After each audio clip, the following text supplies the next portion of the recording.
Yeah.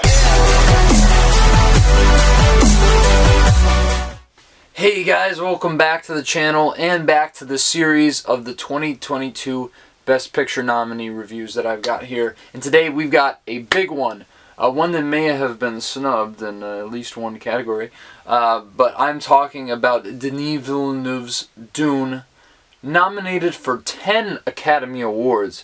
Dune is an adaptation of the Frank Herbert sci-fi novel that was deemed unadaptable many years ago, and here we are, we have it now, and it follows the story of Paul Atreides, of the House of Atreides, and his destiny to become something greater than perhaps what he thinks he may be. Now, right off the bat, this is one of my most anticipated movies of the year, and obviously you look at who's attached to it, it's obviously no surprise that that would be the case. I mean, Denis Villeneuve has made some of the best, most innovative, most gripping films of the past decade, like Incendie, Prisoners. Obviously his sequel to Blade Runner 2049 was really great as well. And he brings this sense of independent filmmaking to these blockbuster movies, which we have seen with Blade Runner 2049 and Arrival. So I was really looking forward to see this especially. And of course, I mean, as I was saying earlier, everyone thought that this wasn't possible, but if there was going to be any director to do it, it had to be Denis Villeneuve, especially with what he's done with sci-fi. And yeah, we had the David Lynch version from the 80s, which has Sting as a redhead. But, you know, that one was kind of like considered camp, and it really didn't capture the essence of the novel.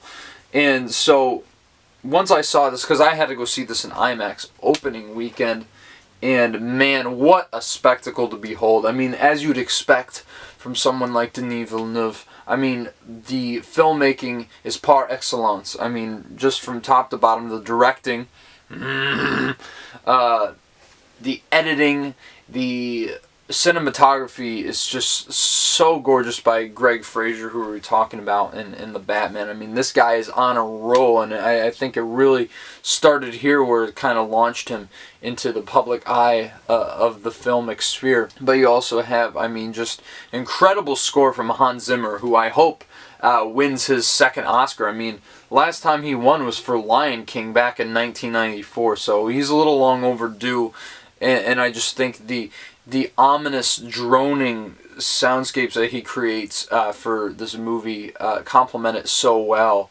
And of course, just the sound design itself is incredible. I do not see any other movie walking home with that award next weekend besides Dune, because it's just so incredible what they do, and it really makes the world even more expansive, I suppose. I guess that's the best compliment you can give to any technical aspect of a movie. And really, for the life of me, I do not understand how Denis Villeneuve did not get nominated for Best Director.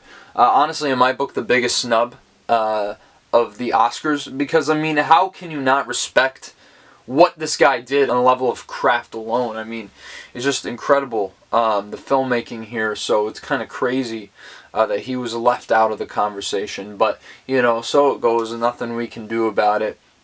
And you also look at the cast he directed here. I mean, this is a one star-studded cast. I mean, Timothée Chalamet, Rebecca Ferguson, Oscar Isaac, Josh Brolin, Jason Momoa, Zendaya, Javier Bardem. The list goes on. And Stellan Skarsgård is another one. And even more than that. So really, Villeneuve had a lot to kind of juggle when it came to directing the cast and just the filmmaking itself. And this is where I find this movie interesting, because obviously these people are great. You've seen them before just do fantastic work, and here they all do their job. I'll say that much, because this is the thing. The world building in this movie, the way they build the planet of Arrakis, the way they built with the visual effects, I forgot to mention that. I mean, really, some of the best visual effects I've ever seen, bar none. I really mean it. I mean, they're on the level of, like, some of the Star Wars visual effects from the 70s. And that's saying a lot right there. But I think it's because it seems like they integrated the practical. And I think that's where effects really will hold up down the line. I mean, you look at 2001: A Space Odyssey today, and that still looks incredible. I mean, it is not aged hardly at all when it comes to that. But really, yet again, another award that I don't see any other movie taking home next weekend. But just the way they build this world, how they set up the kind of political conflicts within this planet really is the best part of the whole movie. And just seeing like the sandworms come out of the ground, and just the production design, yet again another one that is just absolutely incredible. The way they build the palace of the House Atreides, I mean, it is just absolutely brilliant. And I think that's what really draws you into the movie, because I'll tell you what, I think these characters are kind of bland, you know, and I guess it makes sense in some ways, because obviously they are archetypes, because I was watching this movie and I was like, oh my goodness, I mean, George Lucas stole so much from Dune. Not borrowed, he stole so much from Dune to make the original trilogy and the prequels. It's not even funny. But obviously it was a good base point to kind of go off of. And obviously you see that here, Paul Atreides, without really spoiling the movie, he's kind of the chosen one in the story. But obviously Dune became before Star Wars, so I don't mind saying that. But the way it's presented here, I just feel like, because Timothée Chalamet is so great in everything, and he does a very, very good job here, but there's certain points where he's just kind of dull, and it's not him. That's not a knock at Timothée Chalamet at all, because I feel that about most of this cast. It's just they aren't given a lot to do, and some of them are, and the ones who aren't also feel underutilized. So it's like Jason Momoa, I think, was kind of the standout. He brought the most levity to the movie. He was the most fun. But I feel like he doesn't get a lot to do character-wise in the movie. And some of this I think can be rectified in the sequel. Some of it cannot be. So that's kind of one of my big problems with this movie, is I wish I was more emotionally engaged with the characters on screen, because obviously these actors I all love. And so I really was hoping that I was going to get that level of engagement as I did from the filmmaking side of things, but evidently that didn't happen for me personally.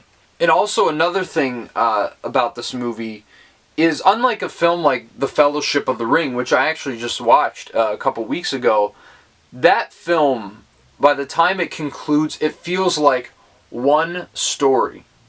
Even though there's going to be 2 more chapters that follow it, it feels like a self-contained narrative.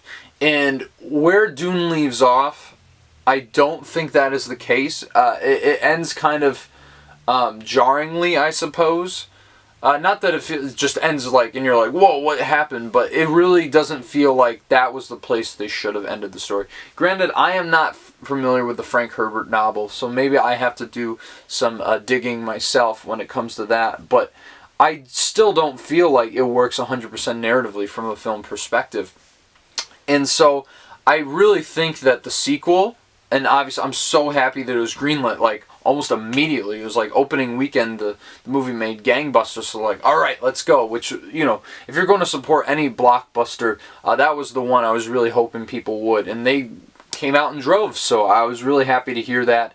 But I think the sequel is going to be like how Return of the King was, where it's better than all of the other Lord of the Rings movies. And so I really have my fingers crossed that they're going to brush up on a lot of things. And obviously I don't know the whole story arc to Dune. And honestly, I kind of want to wait and see how it plays out and maybe visit the novel later, because I really do want to see where this goes. And I think that this was a great start, even though I think it's more of a technical marvel than something that I'm actually emotionally invested in. So on that note, I'm going to give Dune an 8 out of 10.